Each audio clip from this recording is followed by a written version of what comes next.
Welcome, investigator. Evil is on the rise. Crime is escalating.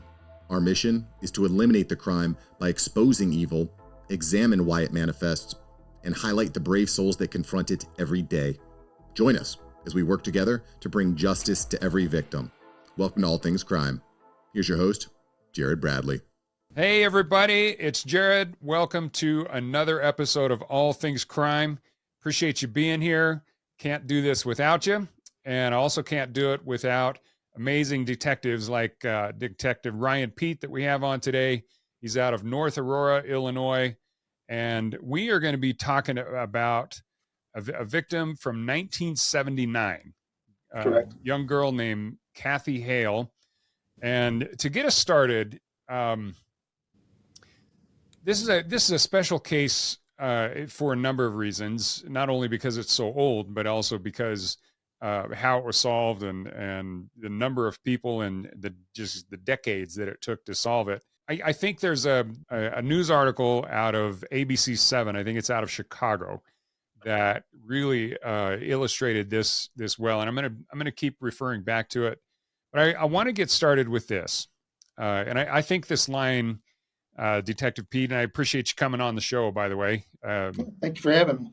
Yeah. Oh, it's my pleasure. You guys, amazing work up there. But I want you to, Ryan, kind of expound on this line. It says, Hale, meaning Kathy Hale, was the picture of youth in the late 70s. So this is from 1979, by the way. Correct.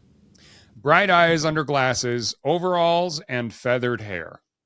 Now, those of us that weren't alive in the 70s, you probably don't remember the how popular overalls were. But for those of us that were, yeah, I remember getting dressed up in those a number of times. But anyway, Hale was the picture of youth in the late 1970s with bright eyes under glasses, overalls, and feathered hair. Tell us more about Kathy and what you know, especially from the case file, and how intimately you guys get to know some of these victims. Yeah, so this one obviously happened way before my time starting here. So as far as the victimology, it was kind of everything that the previous detectives have done, what we read in reports and what we saw and, the other documentaries and stuff that have been done since then. But, yeah, she was, for all we could tell, just a typical 70s teenager. That I don't really know much about her as far as if she was a big partier or if she was, just a normal teenage girl or, so we don't have a ton being that she was gone for so long before I started on, other than what was written in the reports previously. And there wasn't a lot of victimology at that point. So. Well, how old was she when she passed away? She was 19. 19. Mm-hmm. Yeah. Just turned 19. 19 years old, just in the prime of her life. And she was, now my understanding is she was headed out to a shopping center to go pick up her sister. Is that correct? Yeah. So her and her sister and another roommate lived in one of our local apartment complexes. And the sister worked up the street about a mile into Aurora. We're surrounded on three sides by the city of Aurora. And so she, was supposed to pick up her sister at 9 p.m. that night when she got off her shift at the Jewel Osco food store. When Kathy didn't arrive, her sister called around 10 o'clock and nobody knew what had happened to Kathy. The roommate had said that basically Kathy had left earlier to go pick her up, and that was the last they had seen of her. So I'm assuming there was a big search out for her. Yeah. So initially she was reported as a missing person. And again, not to degrade anything that was done in 1979, but it was initially treated as being an irresponsible teenager. She was just doing what teenagers do and didn't, went out partying or something instead of going to pick up her sister like she should have. So it wasn't a whole lot of police work put into it the first several hours of her being missing. Mm. Well, it's interesting, especially in being in the suburbs of Chicago. I imagine a lot of the police were focused on, different things, and and I remember back then it's hard for people to understand nowadays how lax things were back then. I mean, I grew up in the 70s. I was, I was probably 16 in 1979, something like that. Maybe, no, I was 13. So, or I'm in 79. But Yeah. anyway, the, you never worried about anything. It's like we'd be out playing around, and when it was pitch black, that's when we needed to be home. When the street lights came on, right? And so the parents never worried about you. The thought that you might get snatched by a serial killer, Right. that just never occurred. And No, in 1979, North Aurora was it was a very small town. There was about 5,400 people here at that time living in the town. Um, and these types of crimes didn't happen here. It was a very small, close knit community. Everybody kind of knew everybody. It was, definitely a different town than it is today. Still a smaller town, being around 20,000 now, but I believe there was about 8 cops working the entire city at that time, on the regular 24-hour schedule. So it wasn't anything like it is today with in Aurora being surrounded by it. There was a lot of rural areas in Aurora still at that time too. So there wasn't the crime. There wasn't this type of crime definitely wasn't on the radar for, so when a girl goes missing, it's like, now she's just doing what kids do. It's not, you don't automatically jump to what it could be. yeah, yeah. So at what point do you, I don't know if it's in the case file, but at what point did it go from being like kind of a small concern to, hey, this girl's, we need to really start looking for this girl? Earlier that, or I'm sorry, so she was initially reported missing around 10 p.m. The police officer that took the initial report, again, just kind of blew it off. It's like, well, let me know when she shows up. They were called later that night around 3 a.m. Some of the family members found Kathy's car parked in a different location in the parking lot of the apartment complex.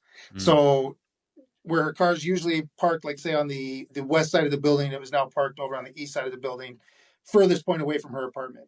One of the windows was down, and when they started inspecting the vehicle, there was a small pool of blood in the back seat on the floorboard, and the car had been ransacked. So at that point, they kind of ramped up that this may not just be a typical missing person, or I'm sorry, a typical teenager, out being irresponsible. And then the days following, how did that go? So for the next 3 weeks, there was no sign of Kathy. They did find her purse located on top of her apartment complex. Just some of the neighbors were out searching the area. They had a search. Her dad at the time worked for the FAA building, and so they had airplanes and stuff in the area, and they were able to kind of search some of the rural areas, the cornfields and stuff, all with negative results. So for about 3 weeks, it was a missing persons case where they just didn't know. They figured at this point something had happened, whether it be a kidnapping or ultimately a murder. But they were, at that point, it was ramped up a little bit.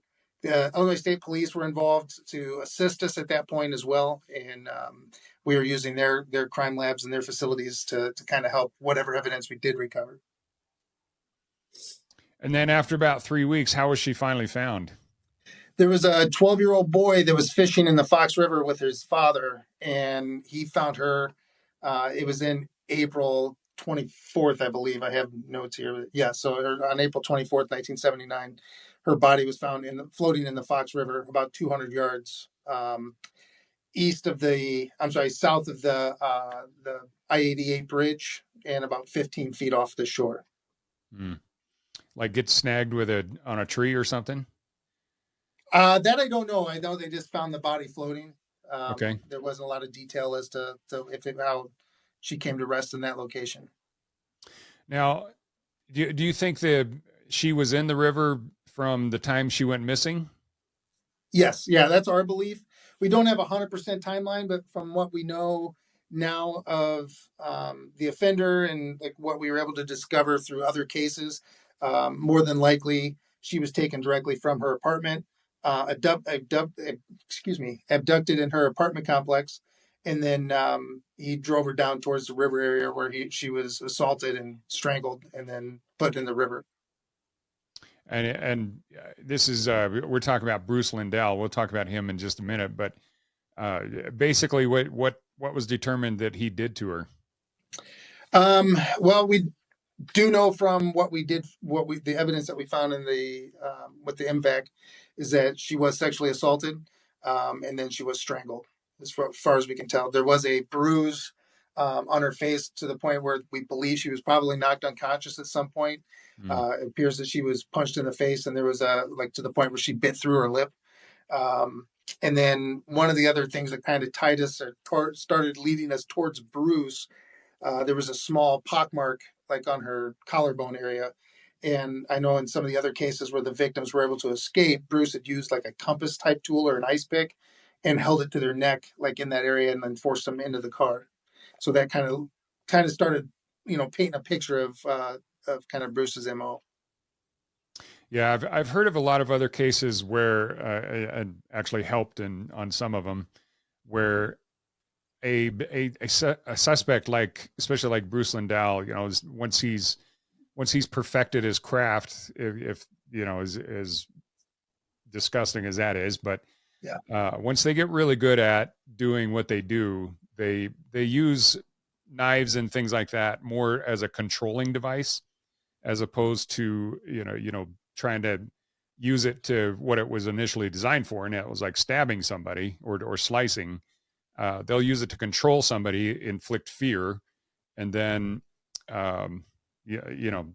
that's why he may have used a knife, but she may not have had any knife wounds on her. Is that Correct? Pretty consistent with what you're seeing? Yes, yeah, for sure. She didn't, as far as we know, he never used a knife on, except for the final victim where he ended up killing himself. But for him, it was always more control. Like he would try to, um, uh, I know in some of the other cases, he would disable vehicles, and then as they were trying to start their cars, he would approach and initially as a friendly, like, "Hey, let me help you out." And then when they would get in the front seat to try to start the car, he would hold a sharp object to their neck, force them into the passenger seat, and then drive away with them. He would. I know that was on the Deb Colliender case. That was what happened with her as she was trying to help him start his car that he had disabled himself so that it would look as though he was stranded and needed help. So that was kind of his MO from what we can tell. All right. So, yeah, it's just heartbreaking. I mean, I again, growing up in that time, I think back about some of like my older brother, some of the girls that he would have been hanging out with in that time. Just wearing those typical felt overalls and feathered hair. It's like it just bringing back so many memories. It's crazy, but yeah, just a young girl has all these ideas of what she's going to do in college or wherever she's headed. Just trying to earn some money and enjoying life. Finally got a little bit of freedom. Yeah. Of age that she can move out of the house and she's considered an adult and has her whole life in front of her and just probably as innocent comes, and then cross paths with this guy, Bruce Lindahl. And I was reading up on him a little bit, on Wikipedia. It jumps in and says he was a serial killer and rapist who committed a series of rapes and murders in the late 1970s and early 1980s. In 2020, Lindahl was connected to the death of 16-year-old Pamela Maurer. And I'm assuming she's the one that connected through her DNA. It got connected to Kathy Hale, correct?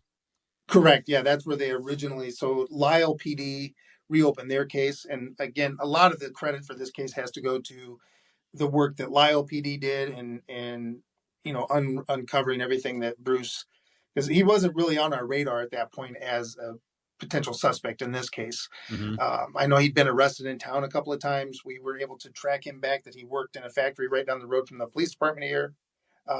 He was a meter reader for the gas company, so he was in the area And then as a hobby photographer, he would frequent the Northgate Shopping Plaza where um, Kathy's sister worked. And and it was kind of the hangout, in the 70s, how it was with the cars, and, kids would hang out there with their cars. And that was the big um, car shows, and the teenage hangout was go hang out at the Northgate Shopping Plaza back then.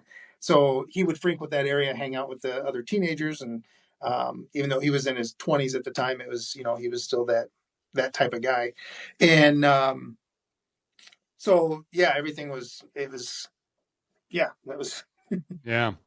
Well, and again, on part of it I was reading, it said people that knew him thought, he was just this normal dude that didn't have any kind of really red flags that killing small animals or anything like that. He was just kind of maybe had a little bit of a quick temper, but for the most part was just kind of a regular guy. And then turns out he was actually connected, or they think that he was connected to 9 rapes and 12 murders.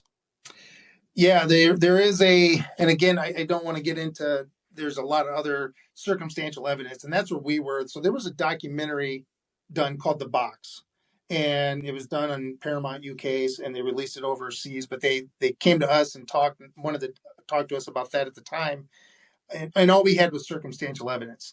Mm-hmm. We believed Bruce could have been involved. We didn't have anything at the time that was hard evidence that said, yes, Bruce is the one who killed Kathy. So we kind of didn't really buy into that documentary at the time as being tied to our case. Well, but we know for sure that he was involved with 2 of them, correct? Correct. Yes. Yeah. Okay. So when they were doing that documentary on the Lyle case, when Lyle initially opened up their case, that's when we started looking into ours. They sent out what's called a critical reach, that anybody that has any unsolved sexual assault murders by strangulation, kind of gave the MO. And at that point, the detectives that were working here, they were kind of like, well, wait a minute, let's look into this. This may have something to do with the Kathy Halle case. So we were, so that's how we kind of opened everything back up. So what were some of the things that triggered you particularly about Kathy that you were hearing about? Well, the strangulation, the sexual assault, so that was the kind of stuff. And then just really the way she went missing, the circumstantial stuff. There was a lot of circumstantial evidence that they would have known the same people. They would have been in the same circles. So there was just a lot of stuff that really kind of tied him into it, but there wasn't any hard evidence at the time. And so that was where we were kind of stuck. Mm-hmm. And it was kind of hard handling that with the family, because they're seeing this documentary that, they sent it to the family and said, hey, what do you guys think? And then they're coming to us going, well, they're saying Bruce killed Kathy. How come you guys can't figure this out? And we're like, we don't have any evidence. So it kind of put us in a hard spot, where we're trying to be sympathetic with the family of like, we're still looking into this case. And then they're seeing a documentary on their, Amazon Prime that says, well, this guy killed our sister and our daughter. How come the police haven't figured it out? So it was kind of a sore, touchy subject around here for a few weeks as we were getting the ball rolling again with the case. Sure. Yeah. It's interesting how few people don't understand the difference between, what somebody on a news show or a podcast or, even a drama related type of a show, they can call it a documentary, but how much of that is speculation? Absolutely. And then the different standard that you guys have to operate under. It's like, you can't, how much trouble would you be in if you go out and accuse somebody of being a serial killer and a rapist, and then it turns out they're not? Correct. Yeah, it was definitely a touchy subject around here. Thanks for joining us. Your attention today brings us one step closer to exposing and eliminating the evil that brings crime to our communities. Hit subscribe and share this episode. Together, we will bring justice to every victim.